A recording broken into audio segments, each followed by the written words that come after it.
Bonjour à tous, on se retrouve dans cette vidéo. Aujourd'hui, on va attaquer les tenseurs et on va déjà répondre à la question pourquoi inventer des tenseurs? Pourquoi utiliser un tenseur par un vecteur? Donc je vais vous dire pourquoi.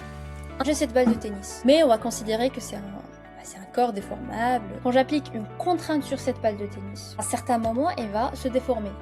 Mais est-ce qu'elle va se déformer que sur le point où j'applique la contrainte? Bien évidemment que non. La contrainte que j'applique ici va impliquer des déformations sur toutes les directions. Ça peut être une déformation ici, ça peut être dans le côté inverse, etc.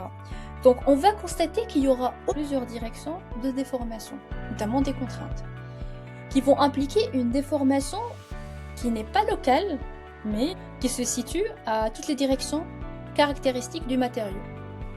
Et c'est la raison pour laquelle on introduit des tenseurs.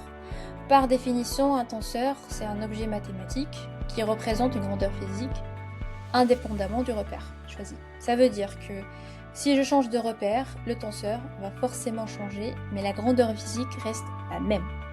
Si je fais une rotation, les valeurs vont changer, mais la grandeur physique que j'étudie, notamment la contrainte et la déformation, reste quasiment la même. Alors maintenant, on va répondre à cette question. Que devienne ma grandeur physique lorsque mon repère tourne? Les règles de transformation majeures qu'on va utiliser dans le calcul scalaire, vectoriel, tensoriel, notamment avec le tenseur d'élasticité. Si on est dans un calcul de valeurs qui sont très ordinaires, de densité dans un point, on va utiliser un scalaire.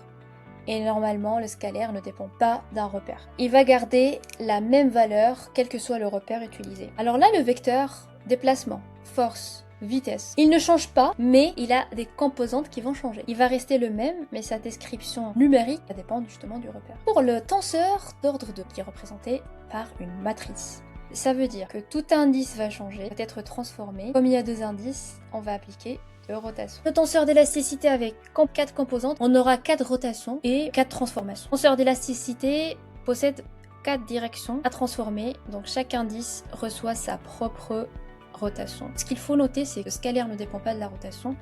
Si on est en présence d'un vecteur, il y aura une seule rotation avec un changement de composantes. Pour la matrice d'ordre 2, deux rotations, mais pour le tenseur d'élasticité, là on va avoir 4 transformations, c'est-à-dire 4 rotations et chaque indice reçoit une transformation.